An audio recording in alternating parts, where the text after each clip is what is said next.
오늘 말씀은 신약성경 고린도후서 5장 6절로 10절 말씀입니다. 고린도후서 5장 6절로 10절 말씀 함께 보시겠습니다. 그러므로 우리가 항상 담대하여 몸으로 있을 때에는 주와 따로 있는 줄을 아노니 이는 우리가 믿음으로 행하고 보는 것으로 행하지 아니함이로라. 우리가 담대하여 원하는 바는 차라리 몸을 떠나 주와 함께 있는 그것이라. 그런즉 우리는 몸으로 있든지 떠나든지 주를 기쁘시게 하는 자가 되기를 힘쓰노라. 이는 우리가 다 각 반드시 그리스도의 심판대 앞에 나타나게 되어 각각 선악간에 그 몸으로 행한 것을 따라 받으려 함이라. 아멘. 여러분 다시 한번 예배 오신 것을 환영합니다. 저희가 지난달에 재설정이라는 시리즈를 했었는데 저희가 그것을 연장해서 다시 우리가 재설정해야 하는 것이 무엇일까 생각해보는 그러한 시간을 갖도록 하겠습니다. 우리는 재설정이라는 메시지 시리즈를 통해 예수님의 제자들로 최상의 삶을 살기 위해 필요한 여러 영역들을 재설정하는 시간을 갖고 있습니다. 첫째 주에 우리는 우리의 마음을 재설정하는 것에 대해서 생각해 보았습니다. 우리는 우리의 마음을 하나님의 마음에 맞게 재설정하기 위해 하나님의 전능하심에 대한 생각으로 또 하나님께 대한 완전한 헌신으로 예수님의 재림에 대한 기대로 우리의 마음을 가득 채워야 한다는 것을 생각해 보았습니다. 두 번째 주에 우리는 우리의 생각을 재설정하는 것에 대해서 생각해 보았습니다. 우리는 우리의 생각을 하나님의 뜻에 맞추어 재설정하기 위해 우리는 이 세대를 본받지 말고 우리의 생각을 하나님의 생각으로 바꾸고 성령님께서 하시는 일에 적극적으로 협조해야 한다는 것에 대해서 생각해 보았습니다. 또 셋째 주에 우리는 우리의 말을 재설정하는 것에 대해서 생각해 보았습니다. 우리는 우리의 말하는 것을 하나님의 영광을 위해 재설정하기 위해 거짓을 버리고 진실의 말을 하고 분노를 버리고 사랑의 말을 하고 더러운 것을 버리고 은혜의 말을 해야 한다는 것에 대해서 생각해 보았습니다. 그리고 우리는 오늘 우리의 가치관을 재설정하는 것에 대해 생각해 보겠습니다. 재설정이란 본래의 디자인과 의도에 맞게 다시 복구하는 것을 뜻합니다. 오늘 우리는 어떻게 하면 성경적 가치관을 가지고 살 수 있도록 우리가 우리의 가치관을 재설정해야 하는지 생각해 보겠습니다. 성경을 보면 두 가지의 심판이 있다고 그렇게 말합니다. 첫째는 백보좌 심판입니다. 요한계시록 20장 11절부터 15절 말씀을 보면 예수님께서는 백보좌에 앉아 계실 것이고 예수님을 믿지 않고 죽은 사람들은 예수님의 백보좌 앞에 모두 서게 될 것입니다. 그리고 생명책이 열리게 되고 예수님을 믿지 않았던 사람들의 이름은 그 생명책에 기록되어져 있지 못하다는 것을 깨닫게 될 것입니다. 그래서 그들은 지옥으로 가게 될 것입니다. 물론 하나님께서는 그 누구도 지옥으로 가는 것을 원하시지 않습니다. 그러나 이들은 예수님을 믿는 것을 거부했기 때문에 지옥으로 가게 될 것입니다. 좋은 소식은 예수님을 믿는 우리들은 이 백보좌 심판을 면하게 될 것입니다. 예수님께서 우리의 죄를 대속해 주시기 위해 십자가에 달려 돌아가셨다는 그것을 믿는 사람들은 그 사람들의 이름들은 생명책에 기록이 되어져 있습니다. 그래서 예수님을 믿는 우리들은 이 백보좌 심판을 면하게 될 것입니다. 이것은 너무나도 좋은 소식입니다. 근데 예수님을 영접한 사람들도 예수님께 심판을 받게 됩니다.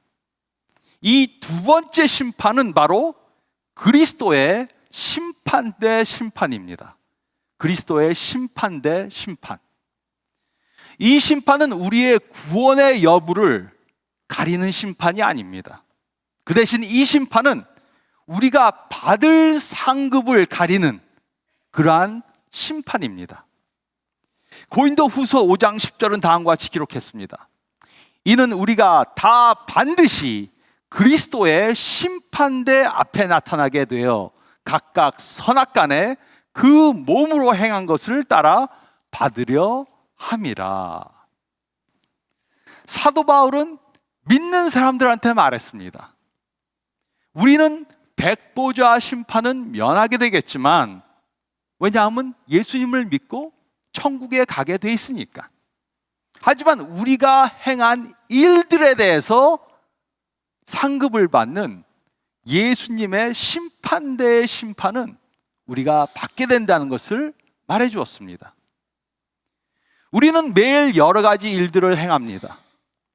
우리가 행하는 일들을 영혼의 차원에서 볼 때 어떤 일들은 매우 중요한 일들이고 어떤 일들은 불필요한 그런 일들입니다. 그래서 우리가 죽어서 예수님 앞에 서면 예수님께서는 우리가 이 세상에서 했던 일들에 대해서 심판하실 것입니다. 이 심판은 우리가 천국으로 갈 것인가 아니면 지옥으로 갈 것인가, 이것을 가리기 위한 것이 아닙니다. 이 심판은 우리가 어떤 상급을 받을 것인가, 그것에 대한 심판입니다. 그리고 우리는 행한 그대로 상급을 받게 될 것입니다. 그러므로 우리는 예수님의 심판대 앞에 설 준비를 하기 위해 우리의 가치관을 재설정해야 합니다. 우리의 가치관을 재설정해야 합니다. 우리의 가치관은 우리가 중요하다고 생각하는 근본적이고 신념적인 믿음을 말합니다. 우리의 가치관은 우리의 모든 결정을 좌우합니다. 우리의 가치관은 우리의 모든 행동을 좌우합니다. 우리의 가치관은 우리의 삶의 방향을 결정해 줍니다. 우리가 어떻게 행동하는가 하는 것은 우리의 가치관이 무엇인가를 보여주는 것입니다. 그러므로 우리가 예수님 앞에서 상급을 받는 그러한 삶을 살기 위해 우리는 우리의 가치관을 성경적인 가치관으로 재설정해야 합니다. 그리고 우리는 그것을 하기 위해 생각해야 할 것이 있습니다. 첫째로 저희가 읽은 말씀 가운데 6절 말씀을 보면 우리는 몸을 위해 살지 말고 영을 위해 살아야 합니다. 우리는 몸을 위해 살지 말고 영을 위해 살아야 합니다. 6절은 다음과 같이 기록했습니다. 그러므로 우리가 항상 담대하여 몸으로 있을 때에는 주와 따로 있는 줄을 아노니. 바울은 우리가 이 세상에서 육체의 몸을 입고 살아가는 동안에는 천국에 계신 예수님과 떨어져 있다고 말했습니다. 우리가 몸을 입고 있다는 것은 이 세상에 있다는 것이고, 그것은 곧 우리가 아직 천국에 이르지 못했다는 것입니다. 그러나 우리는 언젠가 죽어서 이 세상을 떠나게 될 것입니다. 우리가 죽을 때 우리의 몸과 영은 분리가 되게 됩니다. 우리의 몸은 땅에 묻히게 됩니다. 그러나 우리의 영은 이 세상을 떠나서 예수님이 계신 천국에 가게 됩니다. 그러므로 우리의 몸을 보면 두 가지를 깨달을 수 있습니다. 첫째는 우리의 몸은 완전하게 멋있게 만들어졌다는 것입니다. 그래서 저도 매일 아침 거울 앞에 서서 보고, 이야, 예수님이 진짜 잘 만드셨다. 아멘이 없습니다. 어떻게? 하나님께서는 우리 한 사람 한 사람을 하나님의 뜻에 맞도록 완전하게 만드셨습니다. 우리의 몸은 하나님께서 창조하신 훌륭한 작품 품들입니다.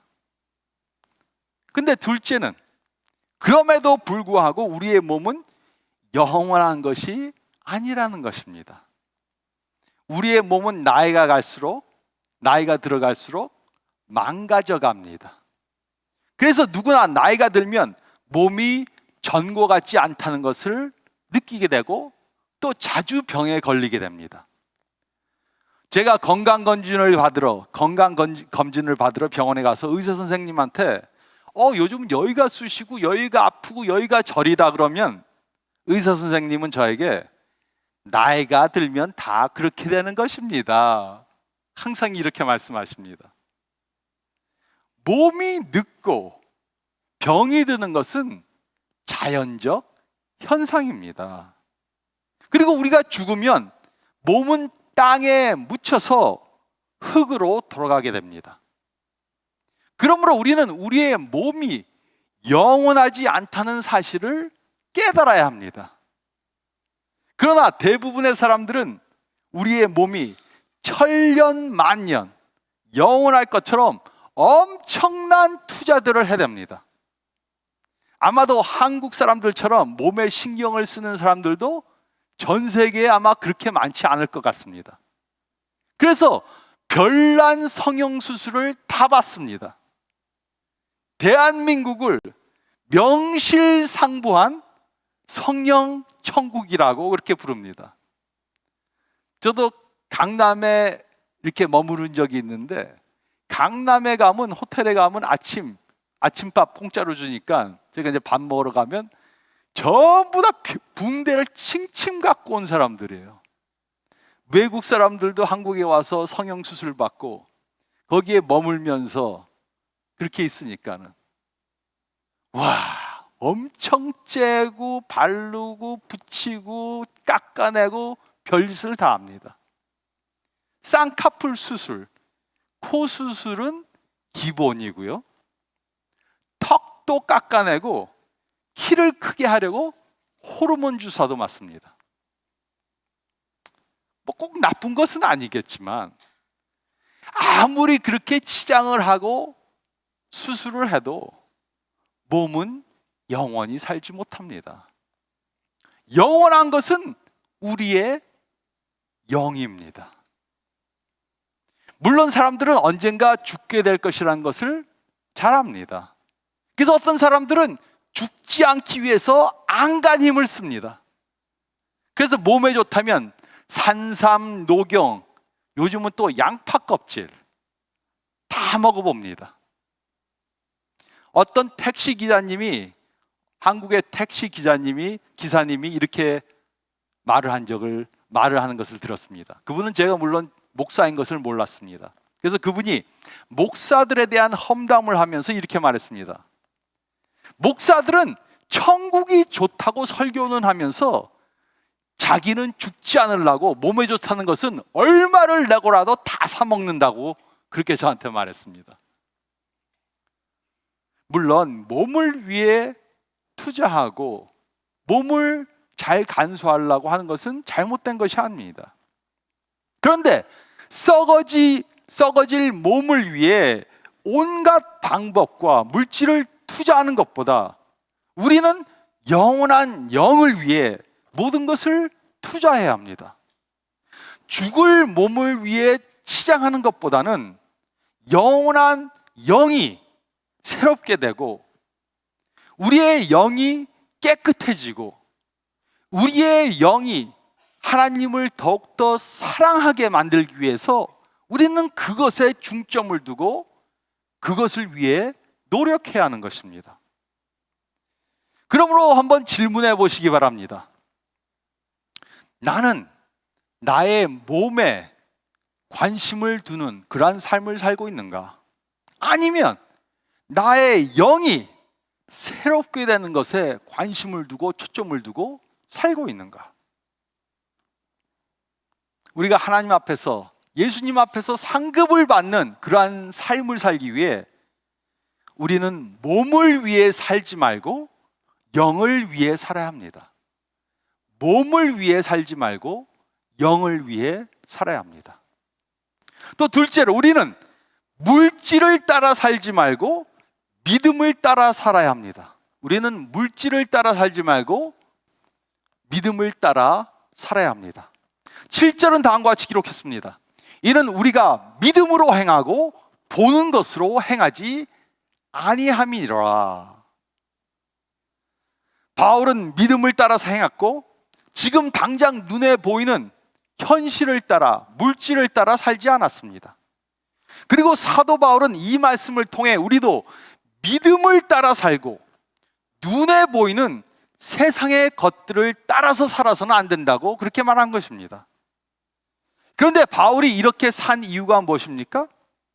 그는 눈에 보이는 것은 영원한 것이 아니고 눈에 보이지 않는 것이 영원한 것이라는 것을 잘 알고 있었기 때문입니다. 그런데 요즘 많은 사람들은 눈에 보이는 물질주의에 빠져서 삽니다. 또 물질을 통해서 행복을 얻으려고 물질을 모으는데 온 힘을 쏟으며 살아갑니다. 그래서 크고 좋은 집, 비싼 자동차, 돈, 명품 옷과 명품 가방들을 갖는데 모든 노력을 다합니다. 물론 세상에는 좋은 것이 많고 꼭 그런 것들이 악한 것들은 아닙니다. 그러나 이런 것들은 우리들에게 참 행복을 가져다 주지 못합니다. 저희가 멕시코에 한 교회를 돕는데 매달 200불을 보냅니다. 200불을 보내면 매주 한 100여 명의 아이들이 점심을 먹어요. 200불이니까는 12달 하면은 2,400불. 근데 제가 놀란 게 있습니다. 저는 그렇게 여자분들 갖고 다니는 가방이 그렇게 비싼지 몰랐어요. 근데 보니까는 가방이 몇천 불 하더라고요. 그래서 제가 생각에는 와, 저겸은 애들 100명을 1년 동안 먹이는데 그 가방 사서 들고 다니면 한 달 동안은 기쁘겠죠. 근데 1년 동안 애들 점심 먹이는 것보다 기쁘겠습니까? 여자분들 얘기했으니까 남자분들, 어떤 분들은 제가 아는 어떤 분들은 골프채를 매년 바꿔요. 그것도 몇천 불짜리. 그래서 실력이 느냐? 늘지도 않는데. 물질이 악한 것은 아니지만 물질이 행복을 가져다 주지는 못합니다. 그리고 많은 물질을 가지고 있다고 예수님 앞에서 큰 상급을 받는 것이 절대로 아닙니다.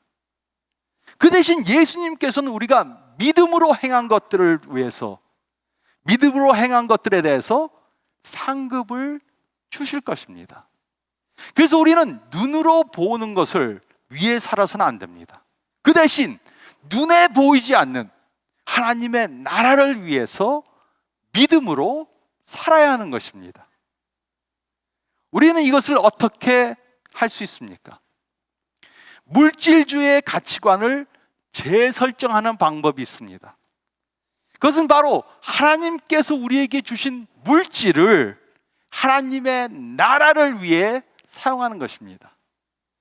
우리는 하나님께서 주신 그 물질들을 다른 사람들을 사랑하고 그들의 영혼들을 구원시키는데 사용해야 하는 것입니다. 그러나 세상의 많은 사람들은 눈에 보이는 물질을 사랑합니다. 그래서 다른 사람들을 이용해서 자신의 물질을 축적하고자 합니다. 그러나 이것은 물질을 바로 사용하는 것이 아닙니다. 그 대신 우리는 하나님이 사랑하시는 다른 사람들을 사랑해야 하고, 그렇게 하기 위해 우리는 우리의 가진 물질을 투자하고 사용해야 하는 것입니다. 물질을 사용하고 다른 사람들은 사랑해야 합니다. 그러므로 질문해 보시기 바랍니다. 나는 물질을 사랑해서 다른 사람들을 사용하고 있는가? 아니면 나는 다른 사람들을 사랑해서 내가 가진 물질을 사용하고 있는가? 이것에 대한 바른 답을 갖기 위해 우리는 우리의 은행 통장, 책북을 검사해야 합니다. 우리가 매달 쓰는 돈의 내용을 보면 우리는 무엇을 위해 살고 있는지 알 수 있습니다. 그 이유는 우리는 중요하게 생각하는 것에 우리의 물질을 사용하기 때문입니다. 우리의 돈은 거짓말하지 못합니다. 우리의 마음이 있는 곳에 우리의 물질이 가게 됩니다. 우리는 물질을 따라 살지 말고 믿음을 따라 살아야 합니다. 예수님 앞에 서서 큰 상급을 받는 저희들이 되기 위해 우리는 물질을 따라 살지 말고 믿음을 따라 살아야 합니다. 또 세 번째로, 우리는 자신을 위해 살지 말고 하나님을 위해 살아야 합니다. 우리는 자신을 위해 살지 말고 하나님을 위해 살아야 합니다. 9절은 다음과 같이 기록했습니다. 그런즉 우리는 몸으로 있든지 떠나든지 주를 기쁘시게 하는 자가 되기를 힘쓰노라. 사도 바울은 자신이 이 세상에 있든지 아니면 이곳을 떠나서 천국에 가든지 자신의 목표는 하나님을 기쁘시게 하는 거라고 그렇게 말했습니다. 그는 하나님을 기쁘시게 하기 위해 살고 자신을 기쁘게 하기 위해서 살지 않았습니다. 그런데 하나님을 기쁘시게 하는 삶이란 도대체 어떤 삶입니까? 어떤 삶이 하나님을 기쁘시게 만듭니까? 데살로니가 전서 4장 1절 2절은 다음과 같이 기록했습니다. 그러므로 형제들아 우리가 끝으로 주 예수 안에서 너에게 구하고 권면하노니 너희가 마땅히 어떻게 행하며 하나님을 기쁘시게 할 수 있는지를 우리에게 배웠으니 곧 너희가 행하는 바라. 더욱 많이 힘쓰라. 우리가 주 예수로 말미암아 너희에게 무슨 명령으로 준 것을 너희가 아느니라. 이 말씀은 하나님을 기쁘시게 하는 그러한 삶이란 것은 하나님의 명령에 순종하는 삶이란 것입니다. 하나님의 명령을 따르고 죄를 멀리하고 저희가 성화되는 삶이 바로 하나님을 기쁘시게 하는 삶이란 것입니다. 그런데 많은 사람들은 자신이 원하는 것을 함으로 자신을 기쁘기 위해 삽니다. 이기주의에 빠져서 자신밖에 모릅니다. 그래서 교회에 와서도 좀 봉사하라 그러면 뭐 큰일 하는 것처럼 하나님을 기쁘시게 하는 것에는 관심이 없습니다. 그래서 하나님의 명령도 어기면서 자신이 원하는 것을 하기 위해서 삽니다. 자신을 기쁘게 하는 것에 자신의 모든 것을 다 투자합니다. 성경 공부나 소그룹이나 심지어 주일 예배도 올 시간이 없다 그럽니다. 바빠서. 근데 자신이 즐기는 취미나 오락이나 아니면 한국 드라마 보는 것에는 시간을 엄청 투자합니다. 헌금할 돈이 없다 그래. 요즘 경제적으로 어려워서 좀 헌금 좀 쉬어야 되겠습니다. 근데 자신이 원하는 것은 또 다 삽니다. 하나님을 위해 돈을 쓰는 것은 아깝지만 자신을 기쁘게 하기 위해 돈을 쓰는 것에는 인색하지 않습니다. 그러므로 우리는 한번 질문을 해봐야 합니다. 나는 과연 하나님을 기쁘게 하는 삶을 살고 있는가? 아니면 나는 나 자신을 기쁘게 하기 위해서 살고 있는가? 우리가 누구를 위해, 누구를 기쁘게 하기 위해 살고 있는지 알아보는 좋은 방법이 있습니다. 그것은 우리가 우리의 시간을 어디다 투자하고 있는가 보는 것입니다. 우리가 우리의 시간을 무엇을 위해 사용하고 있는가, 그것을 보면 우리가 누구를 기쁘게 하기 위해 살고 있는지 깨달을 수 있습니다. 우리가 하나님을 기쁘시게 하기 위해 산다면 우리의 시간을 하나님을 위해 투자할 것입니다. 그러나 우리가 우리 자신들을 기쁘게 하기 위해 살고 있다면 우리는 대부분의 시간들을 우리 자신들을 위해 투자할 것입니다. 그러므로 우리는 매일 아침 기도와 묵상을 통해 생각해 봐야 합니다. 나는 오늘 하나님을 기쁘시게 하기 위해 무엇을 해야 하는가? 또 나는 오늘 하나님을 기쁘시게 하기 위해 무엇을 하지 말아야 하는가? 우리는 생각해 봐야 합니다. 저의 친구가 이렇게 말하는 것을 들은 적이 있습니다. 이 친구는 한국에 있는데 교회 장로예요. 근데 이분이 저한테 이렇게 말했습니다. 골프를 치기 전날에는 골프를 칠 생각에 긴장이 돼서 잠이 안 온대요. 그래서 잠을 자려고 누웠다가도 내일 골프 치는데 다시 일어나서 골프채 닦는데 내일 골프 잘 치려고. 근데 자기가 장로인데도 토요일 밤이 되면 내일 하나님 앞에 가서 기도드릴 그 예배드릴 생각에 긴장이 전혀 안 된다고 그래요. 즉 하나님께 예배드리는 것보다 골프 치는 것에 더 기쁨을 많이 느낀다는 것입니다. 물론 좋은 날씨에 골프 치는 거 얼마나 좋습니까? 하나님이 주신 은혜인데 건강 주시고 또 시간 주셔서 운동할 수 해주셨으니까 그건 나쁜 거 아닙니다. 근데 골프 치는 게 기쁘면은 또 여자분들, 저는 그 여자분들이나 남자분들이나 똑같이 다 해야 되니까 여자분들 쇼핑 갈 때 또 얼마나 좋습니까? 우와, 내일 빅세일이 있는데 가서 좀 많이 사야 되겠다. 다 좋잖아요. 다 나쁜 거 아닙니다. 그런데 나를 기쁘게 하는 것보다는 하나님을 기쁘게 하는데 더 저희가 초점을 둬야 하는 것입니다. 우리가 기쁨을 느끼는 것 하나님이 주시는 은혜 아닙니까? 근데 그것보다 내가 어떻게 하면 하나님을 더욱더 기쁘게 할 수 있겠는가? 거기에 저의 초점이 맞춰야 되는 것입니다. 내가 무엇을 통해 기쁨을 느끼는가? 그것은 우리가 어떤 가치관을 가지고 사는지 보여주는 예입니다. 그래서 우리는 예수님 앞에 서서 상급을 받는 그러한 삶을 살기 위해 우리는 자신을 기쁘기 위해 하지 말고, 우리는 자신을 기쁘기 위해 살지 말고 하나님을 기쁘시게 하기 위해 살아야 하는 것입니다. 우리는 언젠가 하나님 앞에 서서 우리가 한 일들에 대해서 심판을 받게 될 것입니다. 그리고 우리는 어떻게 살았는가에 따라 상급을 받게 될 것입니다. 성경은 우리들에게 상급을 받기 위해 살라고 그렇게 말해 주었습니다. 그러기 위해 우리는 우리의 가치관을 성경의 가치관으로 바꿔야 합니다.